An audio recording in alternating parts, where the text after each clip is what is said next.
Je tenais à vous faire deux remarques avant de commencer cette vidéo. La première concerne l'espace commentaire. Cela ne sert à rien de systématiquement m'insulter moi ou un autre abonné quand vous n'êtes pas d'accord sur un sujet. Ça pollue simplement l'espace commentaire. Donc je vous invite à exprimer votre avis comme des personnes éduquées, tout simplement. La deuxième remarque concerne cette fois-ci votre intérêt pour la chaîne. Vous êtes un peu plus de 80% à consulter le contenu que je propose sans y être abonné. Donc je vous invite à manifester votre intérêt pour la chaîne en vous y abonnant. C'est un sujet qui vous passionne, c'est même devenu l'identité de plusieurs chaînes YouTube.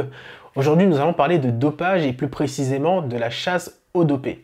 Donc il y a plusieurs termes qui sont apparus suite à cette cabale pour désigner les personnes utilisant des produits anabolisants. Chargé de communication, chargé de ceci, chargé de cela. Vous les connaissez bien mieux que moi. On va essayer de comprendre comment a commencé cette cabale. On va essayer de comprendre aussi pourquoi, quels étaient les objectifs à l'origine. Mais on va surtout mettre en exergue les dérives de ce mouvement.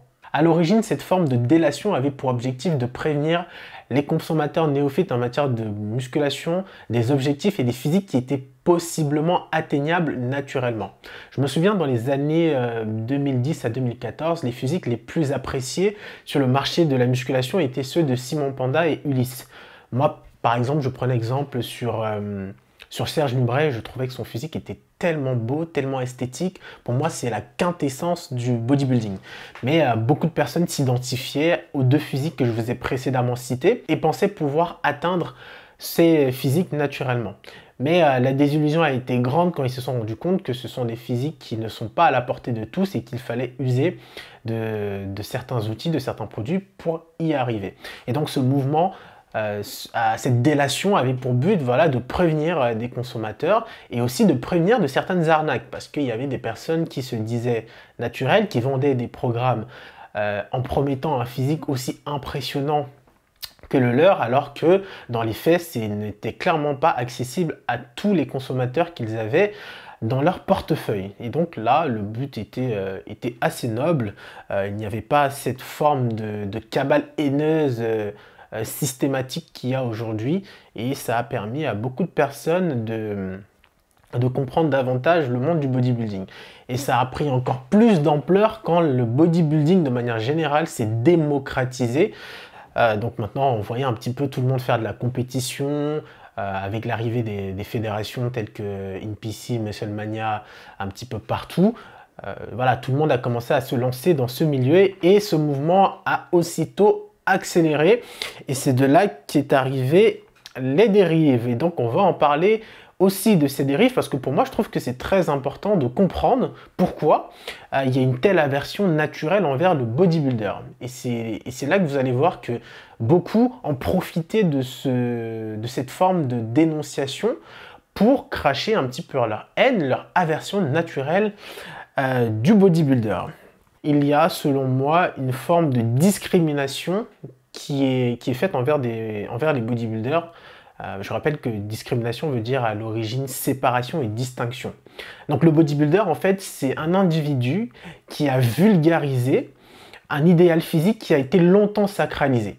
Donc il atteint un niveau qui n'était pas atteignable, qui n'a jamais été pensé possible pour des personnes de notre condition. Et donc évidemment que ça choque, les gens ne comprennent pas comment on peut avoir une telle masse musculaire, et se montre très vite discriminant envers ces personnes. Je l'ai moi-même vécu.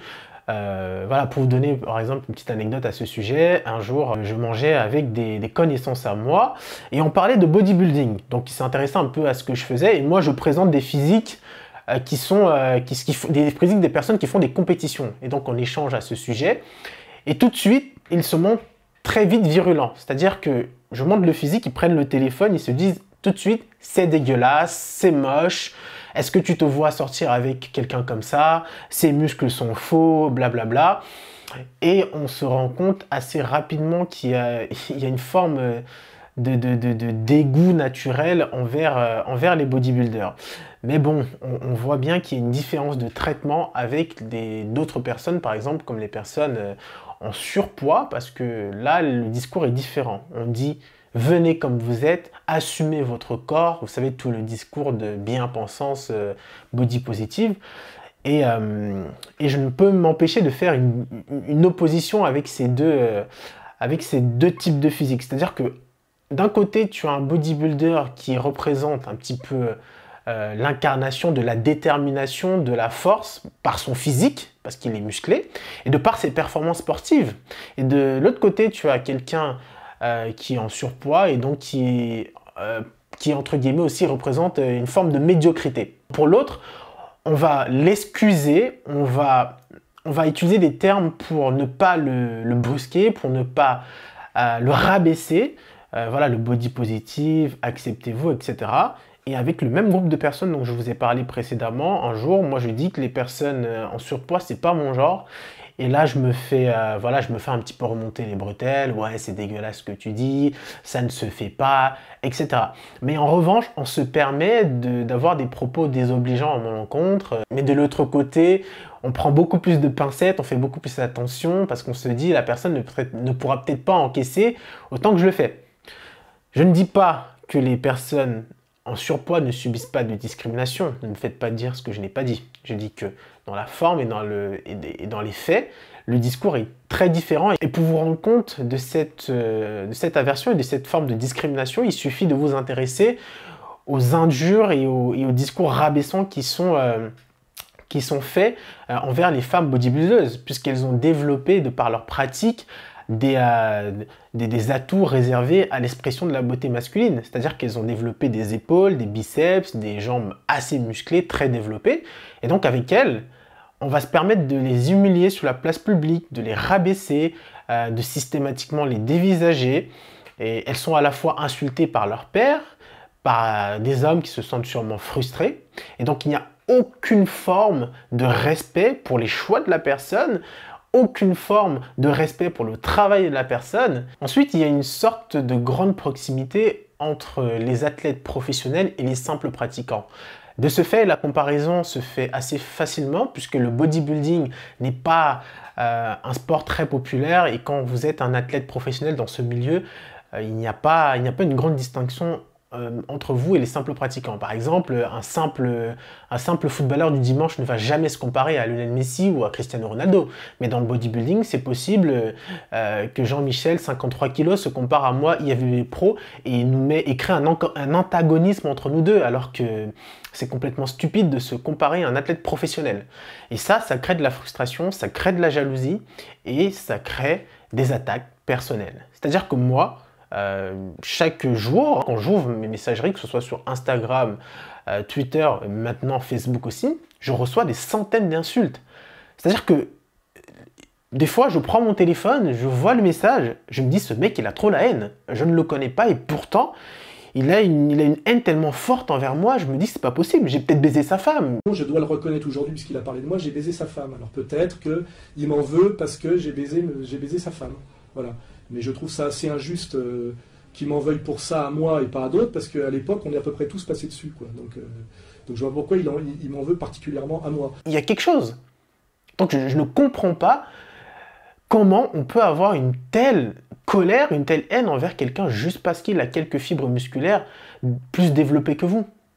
Le niveau est tellement bas que j'ai envie de bâiller d'ennui. Je ne sais pas si vous vous en rendez compte.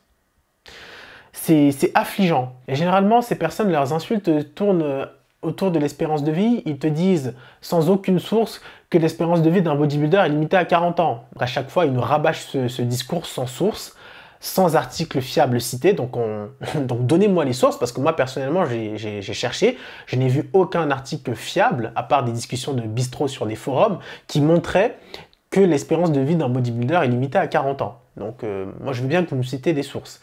On va systématiquement aller insulter, aller dénoncer quelqu'un qui a un physique plus impressionnant que soi, sans prendre en compte le fait qu'il est compétiteur, et jamais je vais me comparer à un Jean-Kévin qui fait de la musculation simplement par loisir.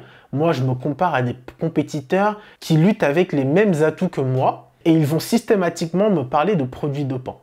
Alors oui, c'est un outil professionnel, mais en aucun cas, C'est simplement ça qui m'a permis d'arriver là où j'en suis, ou comme pour plein d'autres. Il y a beaucoup de travail, il y a beaucoup d'investissement personnel, il y a des heures passées à l'entraînement, il y a énormément de sacrifices qui sont faits. Moi, personnellement, j'ai dû marginaliser un petit peu ma vie sociale quand je me préparais pour ma carte pro. Donc, tout ça, les gens ne le voient pas. Ne faites pas de raccourcis stupides. Moi, quand j'affiche mon physique, je ne vous dis pas « Oui, vous allez être comme moi en faisant de la musculation ». C'est débile. C'est profondément stupide.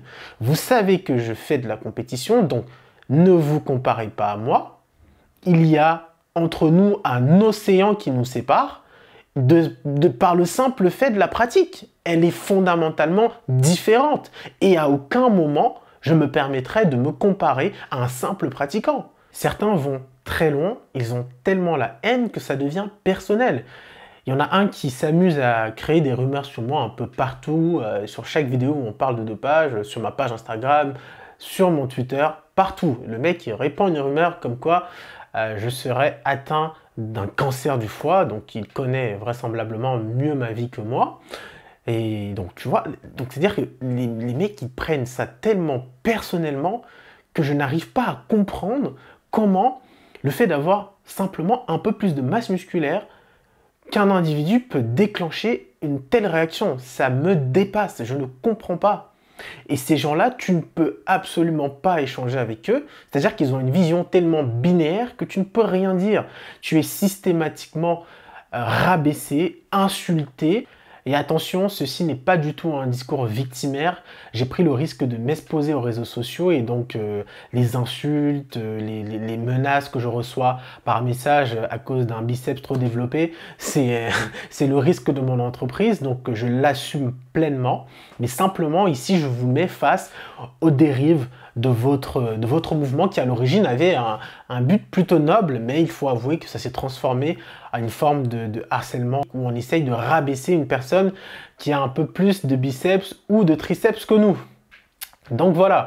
Et puis même, des fois, quand je vois le profil des personnes qui m'insultent comme ça, je me dis que ça sert à rien de répondre. Il y a une forme de récurrence chez ces gens-là. Ils sont souvent en anonyme, donc ils n'assument jamais leurs propos. Quand on fait un peu quelques recherches, on tombe souvent sur des gamins de 14 ans boutonneux et en pleine puberté. Parfois, ça arrive qu'on tombe sur des pères de famille au chômage, donc ils ont beaucoup de temps à perdre. C'est pour ça qu'ils passent leur temps à insulter des gens sur Internet. Et ensuite, certains, ils essayent de vous rabaisser avec une syntaxe digne d'un attardé. Donc franchement, est-ce que ça vaut la peine de répondre à ces gens-là? Je ne pense pas. Et donc, vous allez voir dans les commentaires, hein, ils vont tout de suite me dire que je suis arrogant parce que je prends la peine de remettre à leur place ceux qui m'insultent sans aucun motif valable.